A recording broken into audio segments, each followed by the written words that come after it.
everyone, my name is Rick Caballero. I'm the host of S2BC, served twice by choice. I'm happy to start off our second season. Gentlemen, introduce yourself. My name's Sam Gabara, Chief Warrant Officer 2, retired United States Army. Justin Patterson, Staff Sergeant, Army, medically retired. Both Army, how many years? 14. Almost 18. I was medically retired as well. Both combat veterans, both Bronze Star recipients, both Purple recipients. It's an honor to have you guys here. I'm veteran, first responder. Well, thank you for your service, Rick.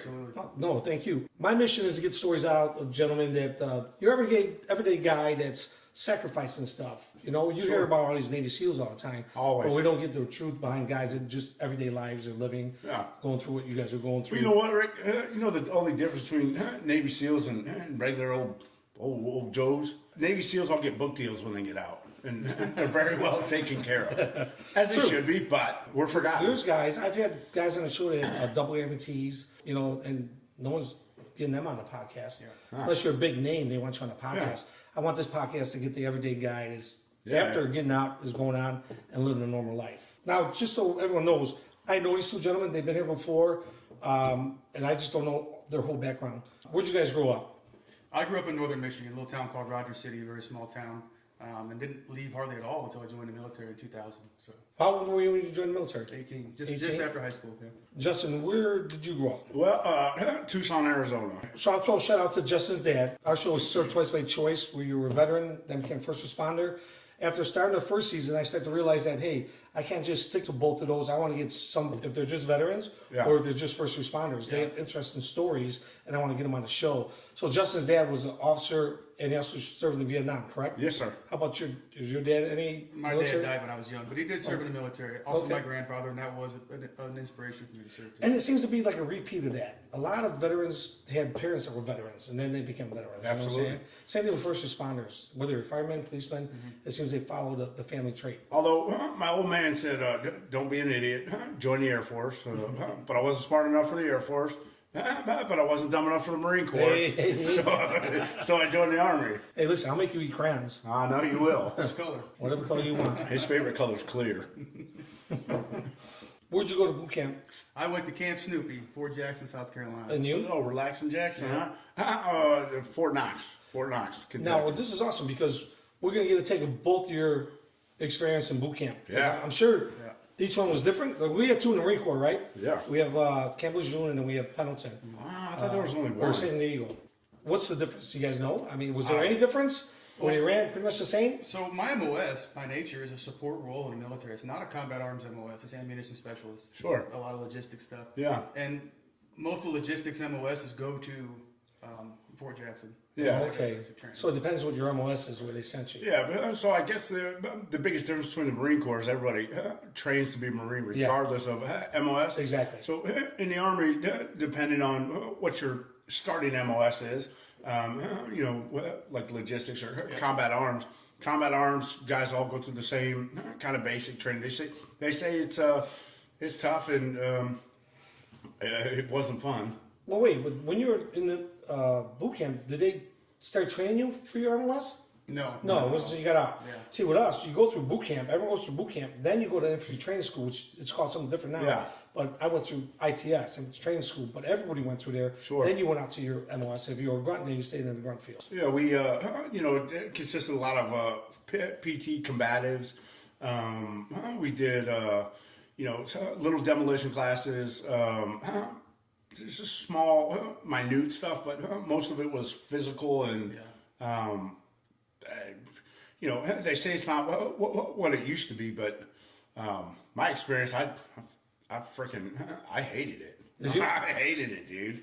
You said it was nothing for you. It really wasn't. No. Now, were you in great shape going in there? I was ready for it. Yeah. I was working out and getting prepared for it, and I was definitely ready to go. And then definitely my advanced individual training, my AIT, to become an ammunition specialist was much more difficult and challenging. That's right. That's what we call it, AIT. I forgot AIT. So it's basic, and then your AIT, which is like your skill set school or whatever. But ours was combined, so we didn't get to go home. So right after basic, you go straight into your AIT, and then it's kind of your skill set or your craft or whatever it is.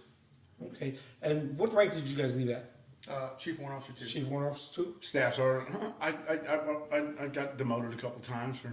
Okay, but did you go in as a No, so the warrant officer field in the Army is generally you start out enlisted 7 to 9 years. what do they call that when you make that transition from a regular enlisted to an officer? They call it Warrant Officer Candidate School. It's Oh, an there you go, application there you go. process. You're selected. But do you get the bars? You get a little tab that says walk. Oh, okay. You'll So see. like ours, if you're like our first lieutenant's a Cody? butterfly, yeah. something like brown or not brown. Gold. Then once you make it through the training, Yeah. you get your first dot. It's just a Okay. bar with 1 dot, and then that's you- W1, then W2 is 2 Right. dots, and so on and so They don't forth. call it something different though. Like ours is called the Mustang. So we have something similar, but that's green to gold. Right. But that's Okay. off. So the difference between warrant officers and officers, in my opinion, is warrant officers are enlisted dudes with power who are a lot more level-headed and down to earth, right? They don't wear the rank around it, and they're not pompous, and not that all officers are, but a lot of them are. Before we get into any combat stuff, what was your most interesting place in the world that you've been to? So I'm sure you guys traveled around the world Sure. a little bit. So overseas for me, I was in Iraq and Afghanistan. That was it. Okay. That was it. I was never stationed overseas other than that. Yeah, I mean, going from Arizona to Germany, and then being able to travel all through Europe was like, you're 19, 20 years old, Yeah. in a different country, and you're like, it's. So I mean, Spain, Vicenza, Italy. Just seeing everywhere abroad was a neat. I'd say my favorite place was probably Spain. Okay. Spain was pretty cool.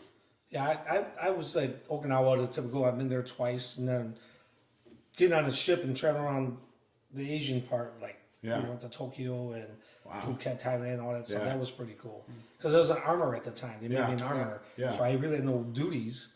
Hey, you I guys got had to go. lock up the guns, Yeah. and then it was liberal for us. You know, the Marines, they always get the freaking cool duty stations, and then you can be what is it, embassy guard. Yeah. Like, we didn't get any cool No. things like that. You were saying the Marine Corps gets special duty stations. Yeah. F&I was the number one. Yeah.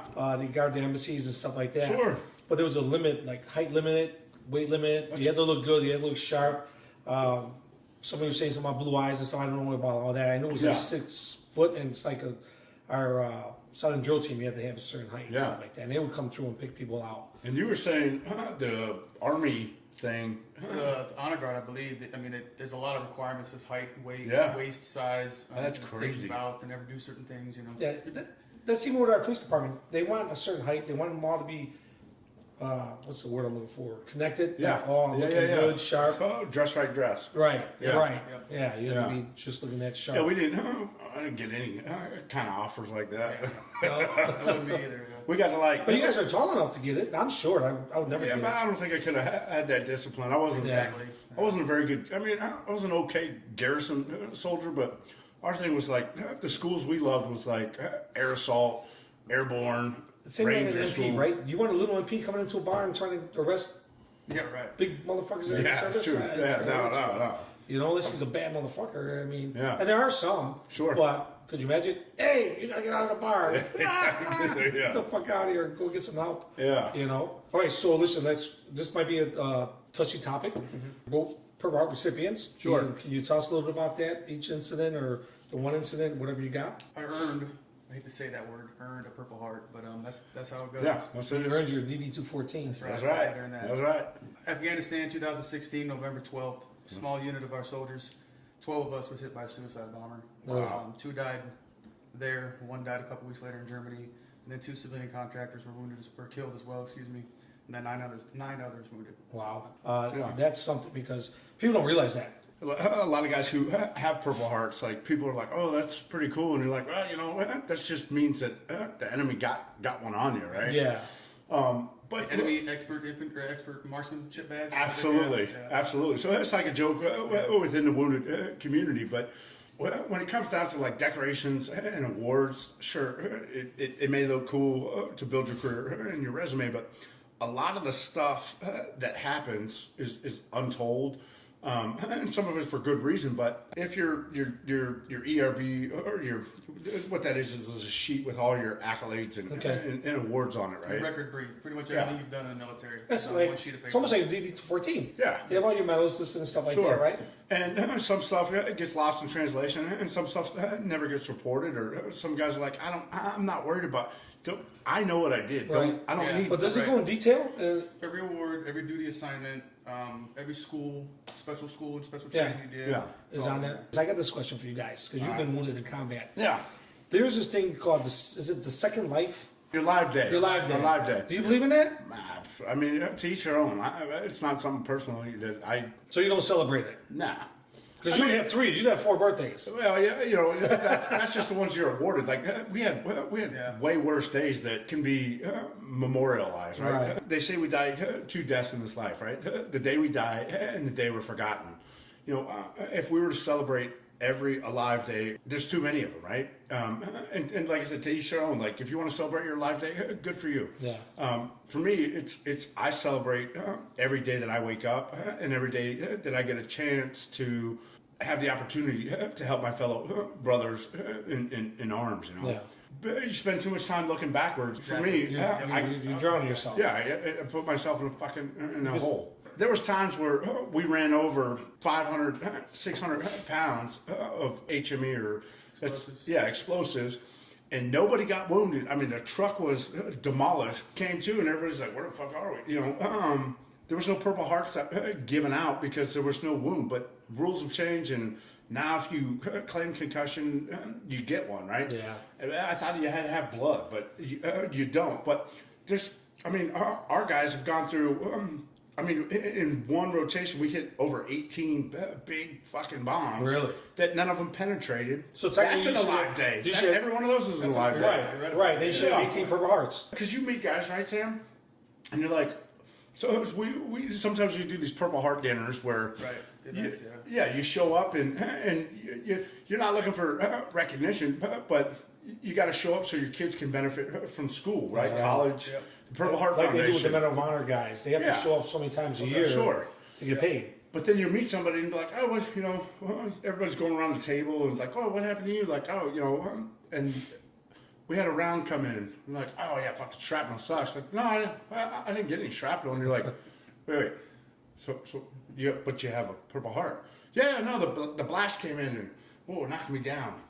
Yeah. But you don't have any. I got a concussion. Like, fuck, every Monday was a concussion. Hey, they get one playing fucking football. That's it. How much IDF attacks we had? Yeah, I can't even count them. Yeah, even when they would send a round in, and it would rock your hooch. But you don't. I think that's why they transitioned that direction for the Purple Heart, was because it is a traumatic brain injury. That was the last time. Absolutely, it is. But it's just I know what you're saying. I think I do, and I feel the same. And I understand, but we're so ingrained. Like every time we would hit one of these, like you're rocked. You can't remember your name for a few minutes. You can't remember where you are. You're deployed. You're trained to suck it up and push it down, because if you don't continue mission, like you want to be on the battlefield with your brothers, right? Exactly. Yeah. And if you say, I'm hurting right now, and they're like, oh, we're going to take you out of the fight. That's the last thing you want. Exactly. Yeah. But then in hindsight, as you get older and your speech is impaired, you can't remember anything, you're like, maybe I should have said something. Right? Maybe I should have spoken up. But that's not the nature of a human being, in my opinion. I think guys want to help their brothers. They want to go back in and make sure they're okay. It's an individual over thing. themselves. Absolutely. Yeah. But I was blown up in 2016, and I didn't want to leave. I didn't think I was even bad enough to be evacuated. But no, this is, commander said you're going to Germany, get checked out, and we'll see what they say. Of course, you get to Germany, you're going home. Yeah. Really? But I told him before I left, I said, I'm coming back. I said, don't you give away my job. Don't fill that slot. I'm coming back. Yeah. He goes, all right, Sam, you got it, no problem. And he actually called my wife when I was either still in Afghanistan or I'm on the way to Germany. Yeah. And he says, hey, I want you to know Sam was hurt, and he's coming home. And he's telling me he wants to come back. Yeah. And I need him back. Yeah. And I want him back. But I'm not going to do that if it's not okay with you. Yeah. I was talking to my wife. Yeah. No shit. She says to him, sir, he's there for a 9-month deployment. He's done 3. He'll be back. That's awesome. Yeah, I was home for about almost 2 months. And then went back. Went back? Yeah. Yeah, we had a first order very early on in the deployment, and He took small arms, RPG attack, get down, return fire, and he took a round right in the face. He took his tongue off, lodged in the back of his throat, and he was saved. Went back to Germany, and this deployment we got extended twice, right? So we were on a 16-month. We got extended twice. He came back to escort us home. We got hit damn near in the same city at the same spot. This time he took an RPG to the truck, 2 of them, and it blew off his legs and killed the gunner instantly. But he was the first motherfucker at the airport 45 days later on crutches who greeted us at the airfield. They call him the Rock. That's a diehard. They call him the Rock. You know? His name was Jurgensen. And there were so many people that would sacrifice and do that.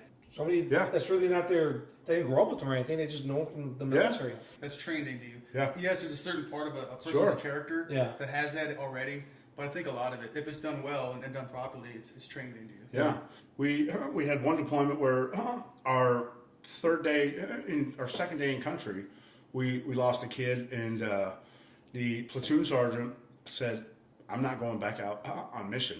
Like he said, "I'm done." It scared the shit out of him. Yeah. Like he loved this kid, and he gave up, and rightfully so. He knew that he couldn't lead us anymore, and he said, "Leave me." We had a young E6 step up to the plate and lead us through the rest of that deployment. But people react differently, right? Yeah. No, 100%. Well, we talk about your injury. You had 3 shot twice, blown up numerous times, obviously. Yeah. But one was like fatal. Catastrophic, and I ended up with this cool stutter, and you look at guys who are missing arms and limbs, right? And it's easy to see the wounds, right? The deeper wounds are the stains of the soul, right? They don't give awards or accolades for that, right? My injury changed my whole lifestyle, right? Ended up, being the cause of me not being able to continue to serve, and then lots of physical therapy, cognitive therapy, speech therapy. Different hospitals, Virginia specialty clinics. They get what they can out of you, and you still have the heart to serve and the will to fight. But the problem is they don't deem you well enough for combat. So then you want to try a desk job or a different MOS, sure.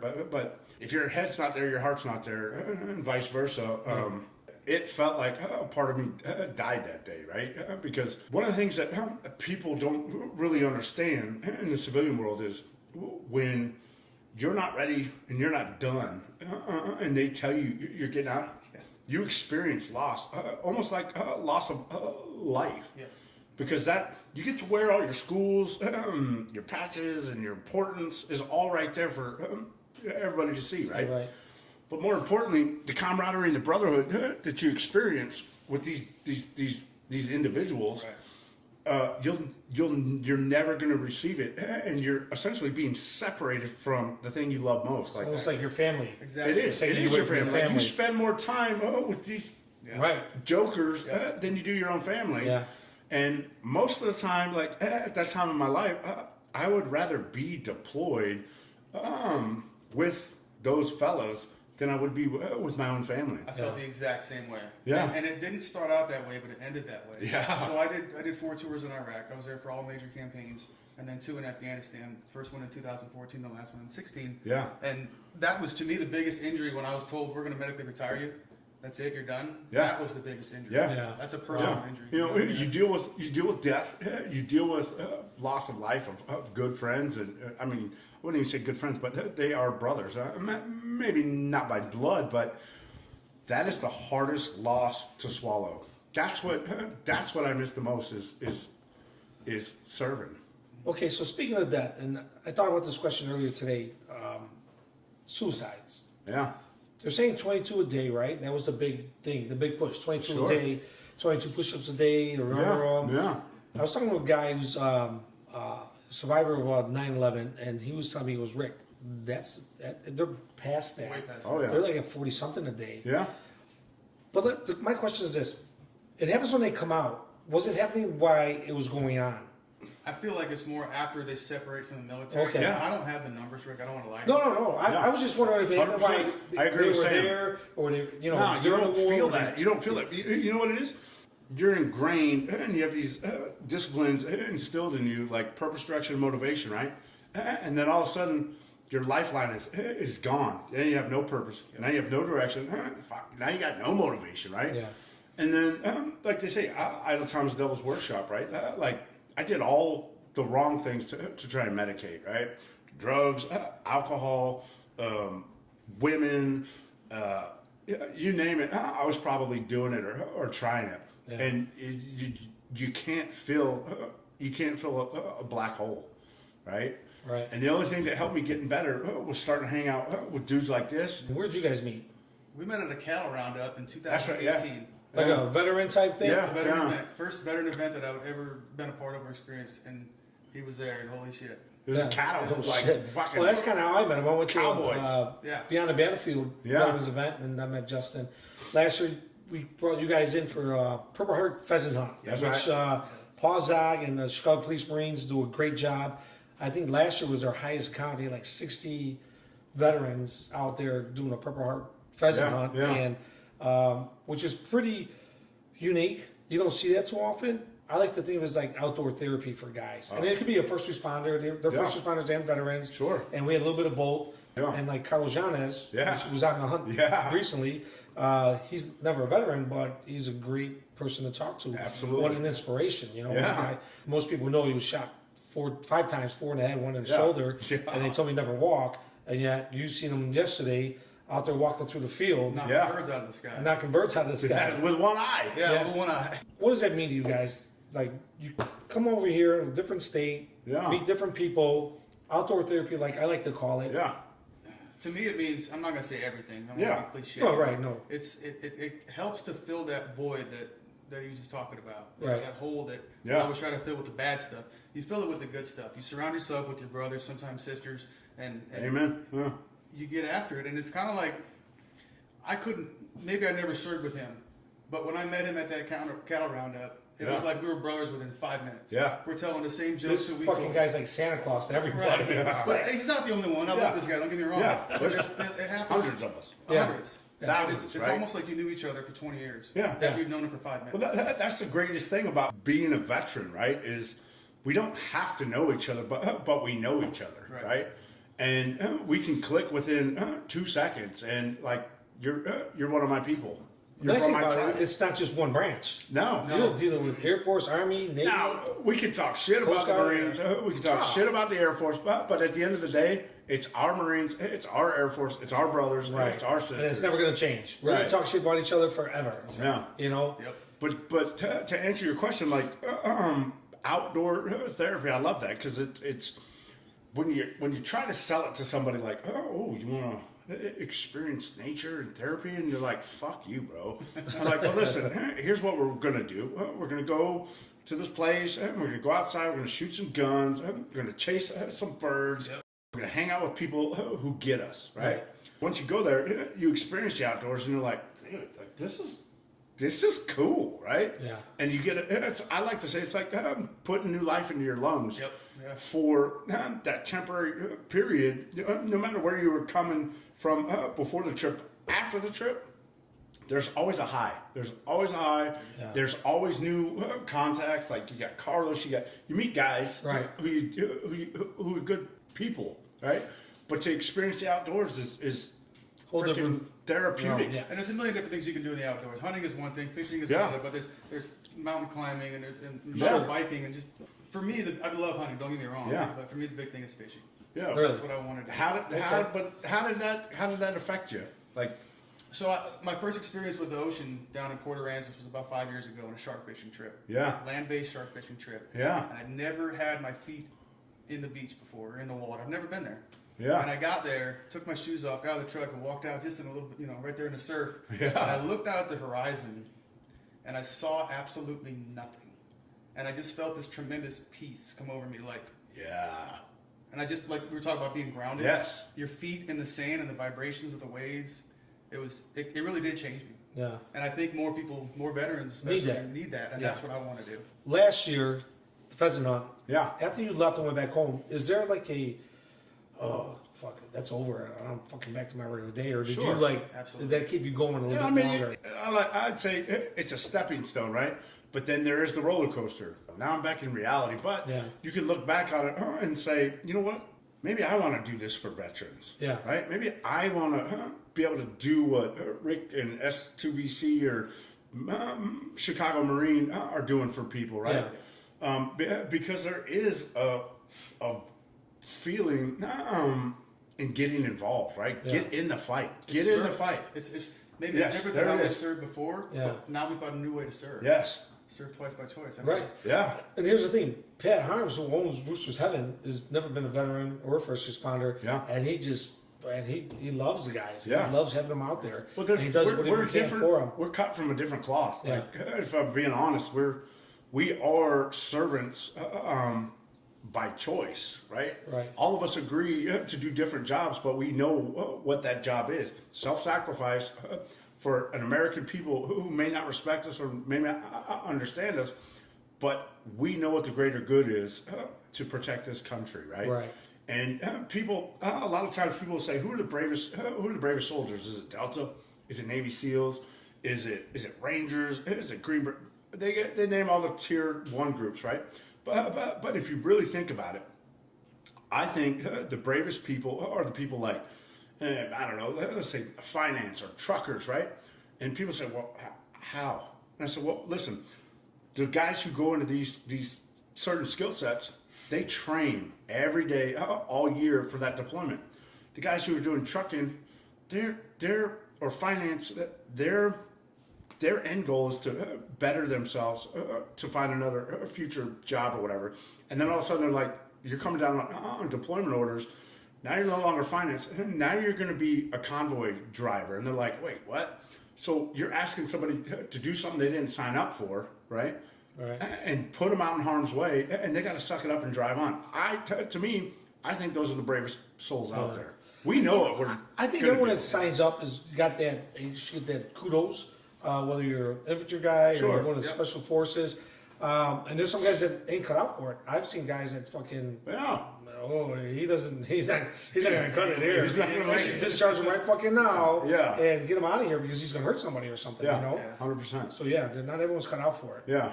I never looked at it like your point of view where. And my younger me was like, younger me, active duty. And then even when I dipped into the contract world with the agencies and DOD was, well, if you didn't do what I did, you ain't shit. Which was a total idiot, ill-informed opinion and not understanding humans and what it really is to be brave. Right. And what it really is to be brave is to not have the courage to do it, but do it, and then you get the courage after you did it.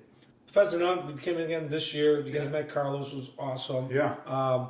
We were able to meet a World War II Navy pilot. Artie. That was a Vietnam veteran. Yeah. And then we had you guys from the wars and different other guys that were in different wars. Not different wars, but one of the wars. Sure. And it was pretty interesting sitting down. And you did the most talking with them. Well, I was curious. Yeah. I was just soaking it up, sitting there listening to y'all talking. Yeah.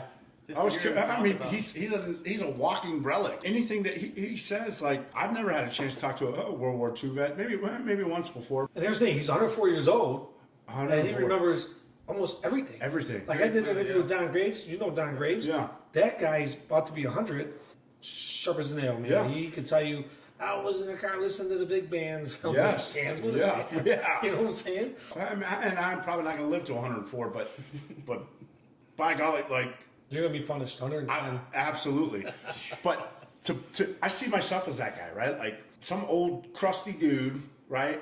I hope that people will pay. Now, we didn't fight in World War II or anything close to it, but I hope that somebody will care enough to come over, sit at my table. I can't hear fucking words they're saying, and want to talk to me and let me tell my stories about my fallen brothers or you know what I mean? Like I see myself in and I want somebody to come and talk. I hang out with a group of guys and we go off like every Saturday. Yeah. We call it the Lamont Bucket Club. Yeah. And I put out the pictures of Arthur Leach. Yeah. And I said a little bit about, 104 years old. One of the guys responded and said, hey, it's great that you guys remember these guys and talk about these guys. Yeah. Because nobody does. The greatest generation in history. Yeah.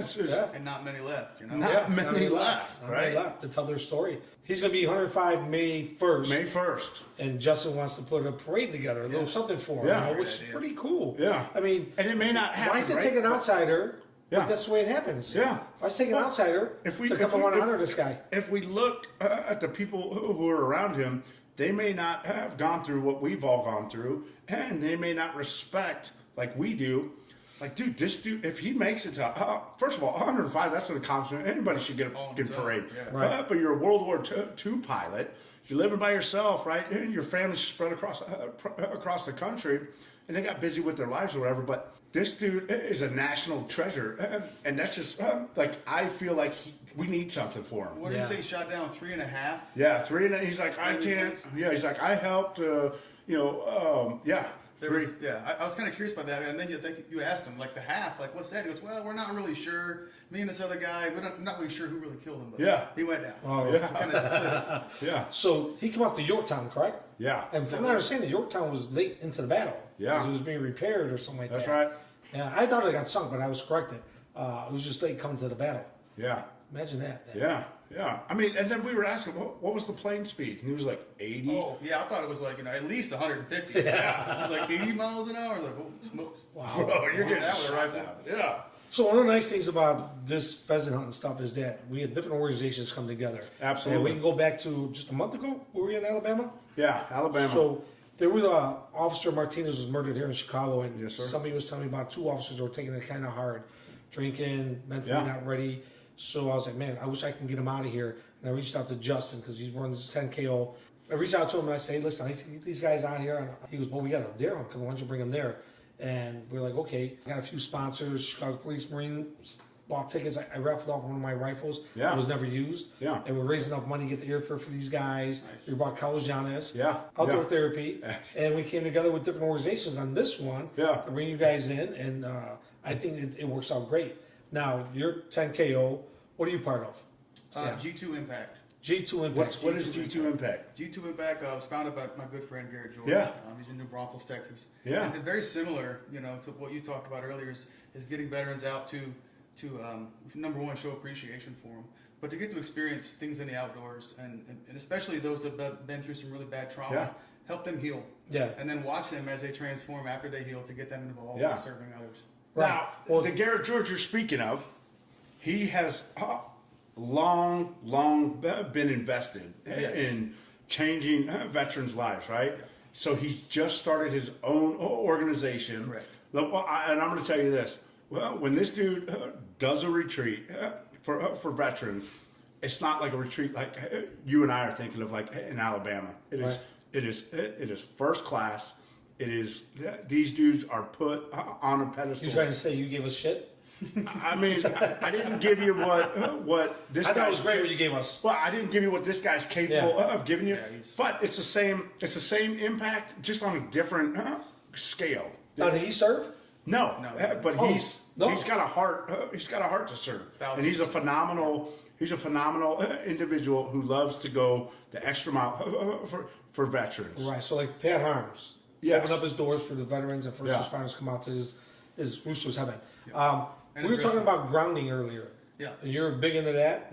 It's a real thing. Yeah. Well, I'm really actually just now discovering it and understanding it. I kind of felt it before. Yeah. I never really knew what was going on, and now that Oh, like you actually read the science behind it. I'm reading it, I'm learning all Okay. that. My Yeah. buddy Ron's big into it. They got the mat you lay on at night and sleep Yeah. on. Yeah. My girlfriend Bernie's the same way. What they say is we are electrical. We have current running through us, right? Getting into salt water in the ocean and grounding out with the ions and the positives coming from the ocean will reset your body. A fun little experiment you guys could do here is you take an ohms meter and you got your shoes on and you hold it. You got current coming through you, right? Now you take your shoes off and stand in the grass. You have zero current because you're literally being grounded. Grounded. And they say that resets like inflammation, but more so the mind. And what do you do to ground? Go barefoot. Barefoot? That's it. Yeah. What doesn't work? Alcohol, Right? Yeah, right. drugs. For grounding, you mean? Yeah, like there's certain shoes that won't ground you. Well, I mean, if or- you're wearing shoes, you're really not grounded, right? Not grounded, okay. Your skin needs to be on the ground. So how about cement? They say Barefooted on cement. there's arguments that No? I don't know. because cement is grounded to the earth, Right. but there's something about being kinetically in touch with the sand. Go to alcohol. Yeah, I like to drink, yeah. so I can't go and walk in the grass. No. What I'm saying is, It won't help. is guys who are looking for to fill that void, right? Yeah. Do it with outdoor therapy. Sure, if you got your stuff together, I'm a drinker too, right? But I don't drink to survive anymore. When I got out, like I thought it was normal to be at the bar 7 days a week, and all my friends were the guys at the bar. I thought it was normal to drink 7 But days a you know week. what? It's not normal, right? Especially in today's I'm not talking standards. just like one but beer. go back to the old school guys. Yeah, that's what they were taught. My dad wasn't the perfect dad, but Yeah. he was at the bar almost every Sure. day after work. But we now know through the pain of others Yeah. that Yeah, exactly. it's more of a depressant, right? Yeah. It's not helping. Yeah, it's not. It's a pain pill. It's a temporary relief. Yeah. All right, give me those cups. No. Well, there's none. I got coffee in I that. got water right there. But to even the culture in the military, especially being in Europe, and then Yeah. once you deploy with these guys, the culture was: you got a problem, Sarge? Shut the fuck up, drink some beer, push it way down. Yeah. Because if you talk about this, you're not going to be fit to deploy. Right. Right. So Be in training tomorrow. yeah. Right. We learn exactly. We learn how to. Well, there's some compart- motherfuckers who drink all night and train in the morning. That's what we did. We were the most Yeah. functional group of alcoholics. 100%. You drink till 5 and you're at 6, you're running 6, 7 miles, whatever. I don't know how guys do that. It's You easy. get used to it. Yeah. Seriously. I'm kidding. 100%. Yeah, no, like now, at my age, like, we don't, my wife and I don't drink too much at home. Pretty much never. But when I go to an event or something, yeah, I'll cut up a little bit. But it takes me a week to recover now. Right? Like, Yeah. Your role with 10KO, what is it? we provide experiences in outdoor therapy, in nature, right? For example, when you go on a hunt with somebody, a lot of times you kill, you get the trophy and you're done, right? With us, we want to be able to pass on the knowledge on, okay, let's teach you how to set up, how to kill. Let's teach you how to skin. Let's teach you how to harvest. Let's teach you how to cook, and it's all done in that day, right? So you're gonna, when you come out on an experience with us, you're gonna gut your own deer. You're gonna skin it, and it's not gonna be perfect. You're gonna make mistakes, and then you're gonna go straight from the rack to the grill, so you'll be able to pass. The idea is to be able to pass that knowledge on to your children, right? And then you guys don't have to come on a hunt with us to, you can teach a man to fish, or you can feed him a fish, right? Right. So the thought process is, let's teach you something so you don't have to go on these things, and you can have the confidence and the ability to go out and do it on your own with your children, right? Yeah. Well, to bring that up, I think I jumped the gun when I talked about the trip we did with you in Alabama. Yeah. We got the officers out from the Martinez thing. Yeah. They really enjoyed it. Outdoor therapy to them was awesome. They were able to watch Will. Yeah. I mean, he did it professionally. He cut this deer down in the meat. It was like 10 minutes. Holy cow! And the one guy was like, "Oh," he was like shy. I wish we could throw that picture up, but it was just hilarious. But these guys really enjoyed it, and it made me feel like we can do more for these guys. There's got to be something like the pheasant hunt thing. We brought that up. Yeah. That's what I want to do with this organization, this company, S2BC, is help veterans, first responders get out there, get them a break. Yeah. Because they go through so much, and like you guys go to war for months. Coppers, they're every day. You're deployed every day. They come home. It's not just coppers. It's No. Chicago. Well, Look at how many shootings happen a year. It's what, I make a 2,600? joke when people say, "Were you in a war?" I go, "No, but I did 22 years in Chirac." It's like Well, it's like a war. Well, it's funny you say that, because in the heat of the surge, 06 to 08, even the worst years for American soldiers in Iraq, you were still 5 times more likely to be shot in the city of Chicago than you were being a soldier on patrol in Iraq. Think about that. Yeah, being in the shit, it's like every day, but Yeah. And then one of the biggest things that I heard these guys say, the city cops that came out, we're sitting out there, and I'm like, look, you're not gonna have self-service. You may have a little bit, but when we get out to the property, there's no self-service. There's nothing to do other than hang out with the brethren and learn the skill set, right? And we get out there, and one of the things that really resonated with me that we take for granted when we go out is listening to these guys say, I've never been so still and so quiet my entire life, right? And that's just, like, that's something simple you can give to somebody, right? Right. Be still, be in the moment, and be quiet. Try to do it at home in Chicago, hear sirens. Yeah. Hey, fucking get out of the way! Absolutely. It's crazy, yeah.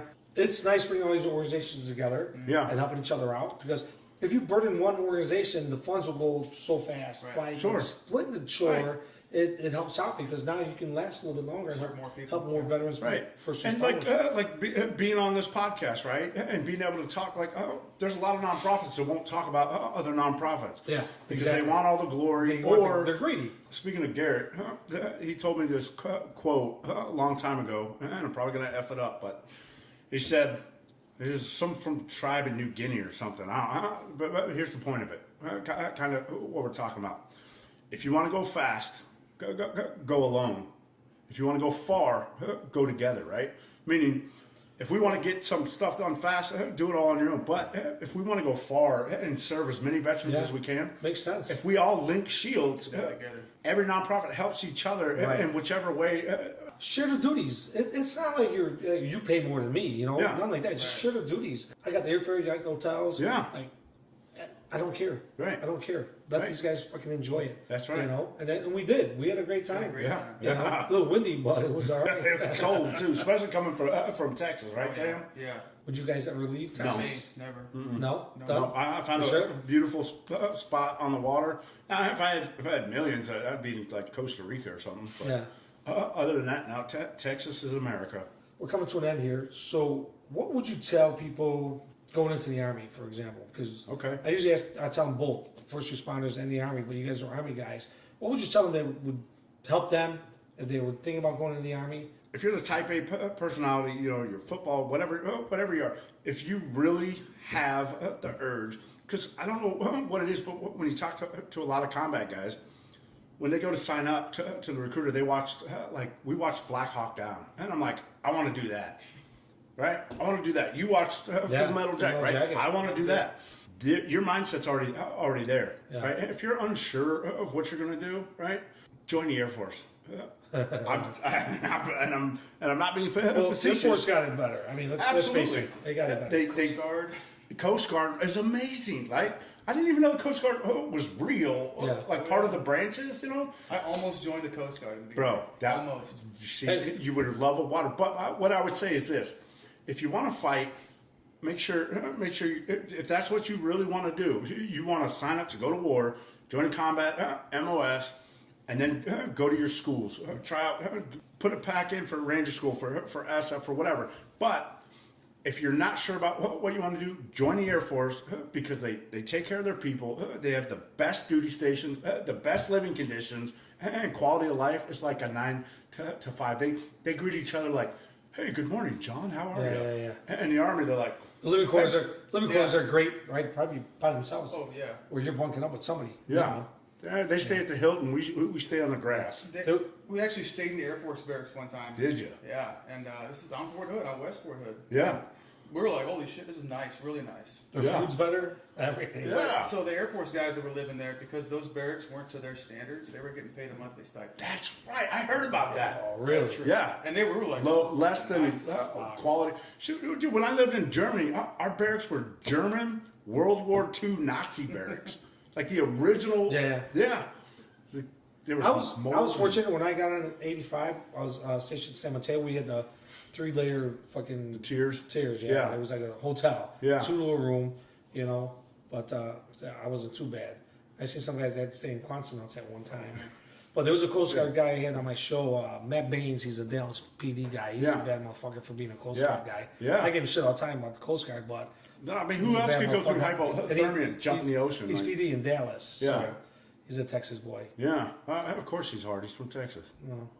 I would say anyone that's considering joining the military, just really stop and think about why you're doing it. Right. And understand, why you're doing it, and then find someone who's done it before, a mentor, so to speak. Yeah, absolutely. So that you understand it. Because I didn't understand anything before I came in. No. They gave me a little book to read, and that's all I had. I didn't really know anyone who would serve recently, Yeah, I didn't do anything either. I was straight in. I mean, I had relatives in the service, but And you nothing. guys can probably. I was the only Marine in the family. Yeah. Out of all Army, Navy, Air Force guys. I mean, that I fits was the you. only Marine. And my buddy my cousin was in the Army. Was like, "Oh, when you bring them all fucking smoky, then I'll be fine." Yeah. Shut the fuck up. But I will say this about all branches is that the recruiter's going to lie to your face like a used car salesman. He's going to sell you a dream. yeah. He's going to sell you a dream, and then you get there and you're like, "Where's the motorcycles and the airplanes?" And you're like, "You didn't sign up for that." And you're like, "Wait, what?" So before we do leave, I want to give a shout out to Supreme Whiskey Stones. Hector Gonzalez not only makes the decanter, sponsors us. He made this glass. My buddy Johnny Mack, who passed away, God bless him. God bless. John Felino with Blue Star Security helping this happen. You guys, of course, for coming out here. So if there's anything else you want to say before we cut it?